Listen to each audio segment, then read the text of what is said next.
Amém. Vamos orar ao Senhor para dar início ao nosso estudo de hoje, que é sobre os propósitos de Deus para a nossa vida. Este é o segundo estudo. Deus, agradecemos por estar na Tua presença, agradecemos por esta oportunidade, Senhor, de ministrar a Tua palavra sobre um tema tão importante para as nossas vidas, que é entender o Teu propósito, entender a Tua vontade, entender a Tua direção sobre cada um de nós. Nós, como os Teus servos, muitas vezes nos questionamos, perguntamos, investigamos, e em alguns momentos entendemos, mas em outros momentos ficamos preocupados e queremos saber, entender, conhecer e poder decidir também aquilo que o Senhor tem determinado para nós. Que nesta noite, Senhor, a Tua palavra fale aos nossos corações e que nós possamos, Senhor, por Tua palavra e por Tua direção, entendermos o Teu propósito, a Tua vontade para as nossas vidas, no nome de Jesus. Amém. Sobre o tema qual é o propósito de Deus para a nossa vida, hoje a segunda ministração tem como base uma coisa importante que nós devemos entender. Todas as coisas criadas por Deus têm um propósito. Se a gente observa a criação de Deus, todas as coisas, em tudo há um propósito. Deus criou o sol e a lua com um propósito, para marcar o tempo, para marcar as estações, para definir e apresentar praticamente de uma maneira clara e transparente o que é o dia e o que é a noite. Deus criou as plantas com um propósito. Deus criou os animais, criou as aves, criou todas as coisas com um propósito. Deus criou o homem com um propósito. Há um propósito de Deus para cada coisa. Nada foge ao propósito de Deus. Nada se escapa àquilo que Deus determinou como propósito. Propósito definido, propósito específico, propósito especial. As nossas vidas estão dentro desse propósito de Deus. Primeiro, o propósito em termos de ser criados por Deus. Vem a este mundo aquele a quem Deus determina, a quem Deus permite. Por outro lado, se vem a este mundo é porque Deus tem um propósito. E se a pessoa conhece a Jesus como seu Salvador, Deus determina certos propósitos para a sua vida. Por exemplo, a nossa vida deve ser submetida à prova juntamente com a nossa fé. Que a nossa fé é muito mais preciosa do que o ouro. 1 de Pedro capítulo 1, verso 7, está falando a fé que ultrapassa o valor do ouro, que ultrapassa o valor das riquezas. A nossa vida dentro do propósito de Deus tem que ser moldada, tem que ser trabalhada, tem que ser preparada. Imaginemos uma árvore no meio da floresta. O lenhador chega, corta essa árvore, mas desde o momento que essa árvore foi cortada, caiu ao chão, desde esse momento que essa árvore está no chão, até o momento que essa árvore se transforma em um móvel, se transforma em alguma coisa, há um processo muito grande. A árvore tem que ser cortada, tem que ser preparada, tem que ser levada até o lugar, tem que ser novamente cortada, tem que ser trabalhada, para que chegue a ser um móvel.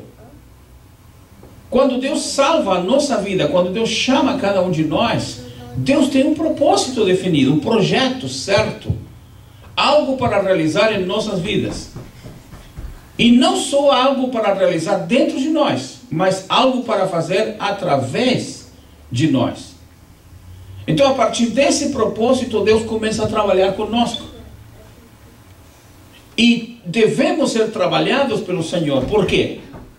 Porque quando o Senhor nos chama, nós não estamos preparados. Não estamos prontos para fazer aquilo que Ele quer, da maneira que Ele determina. E o jeito que Ele quer usar as nossas vidas. Então, para ser discípulo de Cristo, nós precisamos ter o caráter de Cristo. E para ter o caráter de Cristo é necessário ser submetido à prova. Ser provado. A nossa fé tem que ser provada, a nossa paciência tem que ser provada. Nosso caráter é uma soma de hábitos. Eu estava falando há pouco que o caráter é uma coisa importante. O temperamento é uma coisa importante. O caráter ele pode ser mudado, alterado para mais ou para menos, para melhor ou para pior. O nosso caráter ele vai sendo trabalhado, vai sendo moldeado, vai sendo direcionado através das experiências da vida. Experiências boas ou más, experiências difíceis ou fáceis. Isso vai moldando o nosso caráter. Mas temperamento é uma coisa que a pessoa vem e com esse temperamento vai. É através do caráter que nós vamos modificar muitas coisas, preparar muitas coisas, melhorar muitas coisas. E esse caráter Deus vai trabalhar. Deus vai trabalhar nesse caráter que vai fazer com que cada um de nós entendamos qual é a vontade, a decisão, o projeto de Deus para as nossas vidas. Então, o nosso caráter é a soma dos nossos hábitos. Portanto, é necessário que Deus nos mude através do fogo. Qual fogo? O fogo das dificuldades, para poder ser realmente moldeados pelo Senhor.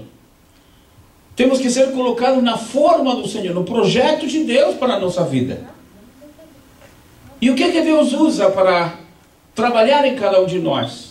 Qual é o meio, qual é o processo, qual é o projeto de Deus para trabalhar em cada um de nós? Deus usa as dificuldades, Deus usa os problemas, Deus usa os contratempos em nossa vida para quê? Primeiro, para dirigir-nos. Para que nós possamos nos movimentar e caminhar exatamente no lugar que Ele quer e na velocidade que Ele determina para nós. Por exemplo, se nós vamos muito rápido, podemos de repente cair ou sair do lugar. Se vamos muito lento no caminho de Deus, de repente vamos demorar muito mais tempo para chegar. É provável que a pessoa vá em linha paralela ao caminho de Deus. Então Deus vai usar os problemas, as dificuldades, para dirigir-nos, para direcionar-nos. Se estamos muito rápidos, Ele nos prepara para ir um pouco mais lento. Se estamos extremamente lentos, Ele prepara para que nós possamos entrar no ritmo que Ele quer. Não é só o ritmo de entender a velocidade da caminhada, mas entender como é que nós estamos caminhando no processo do Senhor. E a Bíblia vai falar em relação ao caráter do crente. Temos que ser pacientes, temos que ser humildes, temos que saber perdoar. Isso mexe com o nosso caráter, isso mexe com a nossa vida. Temos que ser longânimos, temos que ser perseverantes. São coisas que estão atreladas, estão unidas ao que é nosso caráter e nosso temperamento e nossa vida. Ser persistente é uma coisa que deve estar sempre, constantemente, sem parar em nossa vida. E isso faz parte de um caráter sendo trabalhado pelo Senhor. Isso faz parte de um caráter sendo moldado, sendo trabalhado pelo Senhor. Aprender a ser pacientes. Não é tão fácil ser paciente. Para uma pessoa que tem um temperamento fleumático, um temperamento melancólico, ser paciente é muito mais fácil. Porque a pessoa já é mais, não diria mais calma, mas a pessoa é mais reflexiva. A pessoa analisa mais, a pessoa pensa com mais tranquilidade. A pessoa se dinamiza um pouco mais lenta do que as outras pessoas que têm um temperamento mais forte. Mas, mesmo assim, as pessoas que são calmas, são aparentemente tranquilas, às vezes são tranquilas externamente, porque internamente são muito mais agitadas do que outras pessoas. Deus tem que trabalhar com o nosso caráter, para que aprendamos a lição da paciência, para que aprendamos a lição da perseverança, para que aprendamos a lição da obediência. Quarta-feira, na casa que nós fomos orar, eu comentava que uma vez Deus começou a me direcionar no momento da pregação na igreja a entregar uma palavra. Um dia eu tinha que pregar, abri a Bíblia, analisei os meus escritos, minha preparação para a mensagem, e eu entendi que Deus não queria que eu pregasse essa mensagem. Eu fiz leitura, analisei, e não senti da parte de Deus. Então deixei minha anotação em outro lugar, e abri a Bíblia, comecei a ler alguns versículos. De repente fui direcionado por Deus para pregar em um versículo, numa passagem bíblica. E quando veio essa direção de Deus para trazer a mensagem, eu disse, meu Deus, isso vai ser uma palavra bem forte, uma palavra como um chicote. Mas eu não entendi, eu disse, a igreja não precisa de uma palavra tão forte assim. Mas sim Deus, amém. Eu disse, irmão, vamos orar ao Senhor e vamos fazer a leitura. E comecei a fazer a leitura. Quando comecei a fazer a leitura, entrou um irmão e sentou. E na hora que esse irmão entrou, o Espírito de Deus me diz, a mensagem é para esse irmão.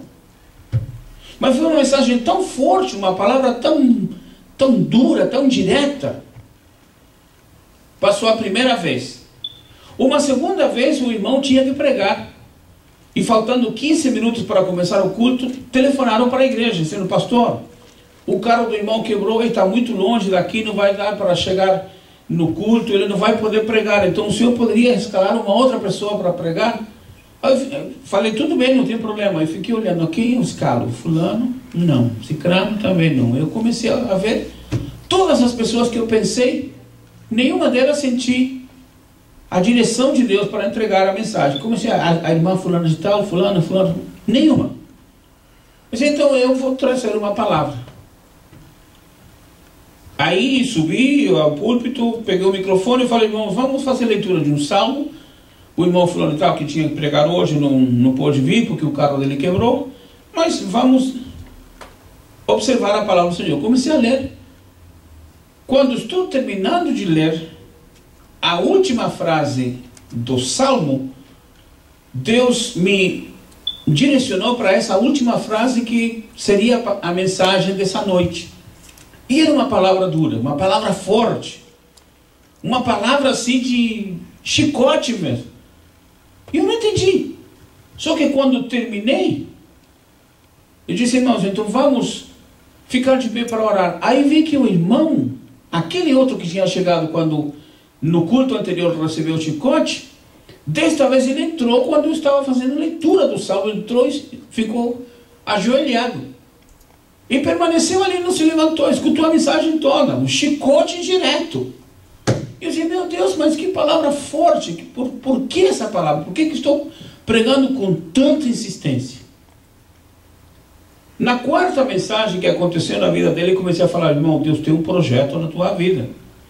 Deus está querendo alguma coisa de você. Falei, não estou te acusando. Mas por 4 vezes eu tenho observado que quando entrego uma palavra forte na igreja, você está presente. Eu não estou preparando mensagem para você. Eu não estou pensando na tua vida, porque não é esse meu sistema. Mas Deus me manda pregar e tenho que entregar a palavra. E quando eu vejo, você está ali. Ele falou, pastor, mas eu não tenho tempo, estou sem tempo nenhum. Olha, se tiver que fazer alguma coisa, se eu tiver que fazer algo para Deus, vai ser só a partir do próximo ano. E nós estávamos começando o mês de março.